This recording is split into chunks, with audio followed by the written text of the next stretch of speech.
Baik, terima kasih atas waktu dan kesempatan yang diberikan. Di sini saya membawakan materi tentang beban yang ditangguhkan. Beban yang ditangguhkan adalah biaya yang dibayar di muka jangka panjang, tetapi aset dasarnya tidak akan sepenuhnya digunakan sampai satu atau beberapa periode masa depan. Beban yang ditangguhkan juga merupakan aktiva tidak berwujud. Bedanya dengan aktiva tidak berwujud yang telah disebutkan di muka adalah bahwa aktiva tidak berwujud itu mempunyai nilai karena merupakan hak yang diharapkan dapat membantu mendapatkan laba. Sedangkan beban yang ditangguhkan itu mempunyai nilai karena merupakan pembayaran di muka untuk beberapa periode yang relatif lama. Karena pembayaran biaya di muka ini dilakukan untuk beberapa periode, maka setiap periode dilakukan amortisasi. Amortisasi yaitu pengurangan nilai aktiva tidak berwujud seperti hak cipta, merek dagang secara bertahap dalam jangka waktu tertentu pada setiap periode akuntansi. Yang termasuk dalam beban yang ditangguhkan adalah biaya pendirian perusahaan. Beban ditangguhkan dapat juga dilaporkan dalam neraca terpisah dari kelompok aktiva tidak berwujud. Selanjutnya saya berikan kepada pemateri kedua. Baik, saya selaku pemateri kedua akan membawakan materi tentang biaya riset atau penelitian dan pengembangan. Biaya riset atau penelitian dan pengembangan adalah kegiatan sistematis yang menggabungkan penelitian dasar dan terapan dalam upaya menemukan solusi untuk masalah baru atau yang sudah ada, atau untuk membuat atau memperbarui barang dan jasa. Biaya yang dikeluarkan untuk riset harus diakui sebagai beban dalam periode terjadinya. Contoh kegiatan riset adalah yang pertama, kegiatan yang dilakukan untuk memperoleh pengetahuan baru. Yang kedua, pencarian, evaluasi, dan seleksi penerapan temuan riset atau pengetahuan lainnya. Yang ketiga, pencarian alternatif bahan baku, peralatan, produk, proses, sistem atau jasa. Yang keempat, rumusan, desain, evaluasi, dan seleksi berbagai alternatif kemungkinan bahan baku, peralatan, produk, proses, sistem, dan jasa. Sedangkan yang dimaksud pengembangan adalah penerapan temuan riset atau pengetahuan lainnya pada suatu rencana atau rancangan produksi bahan baku, alat, produk, proses, sistem atau jasa yang sifatnya baru atau yang mengalami perbaikan yang substansial sebelum dimulainya produksi komersial atau pemakaian. Perusahaan dimungkinkan untuk mengakui biaya pengembangan sebagai aktiva tidak berwujud jika memenuhi syarat berikut. A. Jaminan tentang kelayakan teknis penyelesaiannya. B. Biaya untuk menyelesaikan, menggunakan, dan menjualnya dapat dihitung. C. Perusahaan memiliki kemampuan untuk menggunakan atau menjualnya. D. Menghasilkan manfaat ekonomis di masa yang akan datang. E. Perusahaan memiliki kemampuan untuk mengukur secara andal pengeluaran yang terkait selama masa penggunaannya.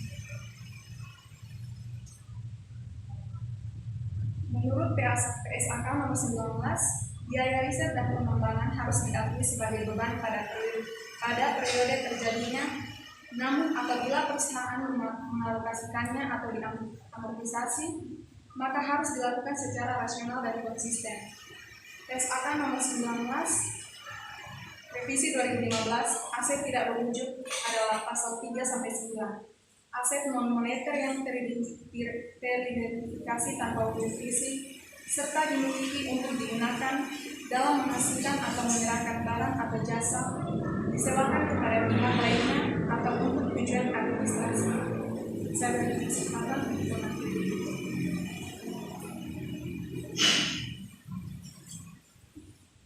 Terima kasih. Biaya pendirian perusahaan atau organizational cost. Biaya pendirian perusahaan yaitu izin, pajak, biaya cetak, saham, formulir, dan lain-lain. Ada dua pendapat umum yang terkait dengan biaya pendirian. Ada yang berpendapat bahwa A, ada pula yang berpendapat bahwa B.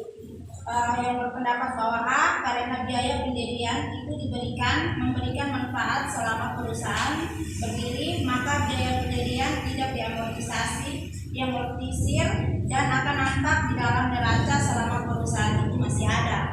Contohnya, tagihan bulanan seperti utang kartu kredit, kendaraan bermotor, pinjaman kartu kredit, dan lain-lain. Yang berpendapat B, biaya pendirian itu tidak memberikan manfaat langsung kepada operasi perusahaan. Oleh karena itu, biaya pendirian akan diamortisir. Jangka waktu amortisasi tidak tertentu tetapi tergantung pada kebijakan perusahaan. Kadang-kadang tidak diamortisir tetapi dihapuskan sekaligus dalam tahun pertama. Tetapi dengan adanya APB nomor 17, amortisasi harus dilakukan tidak melebihi 40 tahun. Isi dari APB, anggaran pendapatan dan belanja desa, berisi tentang yang pertama, keuangan negara dikelola secara tertib, taat pada peraturan undang-undang. Yang kedua, perubahan APBN setiap pertanggungjawaban dilaksanakan APBN setiap tahun ditetapkan dari undang-undang. Pengertian dari amortisasi adalah alokasi pengurangan nilai aktiva tidak berwujud seperti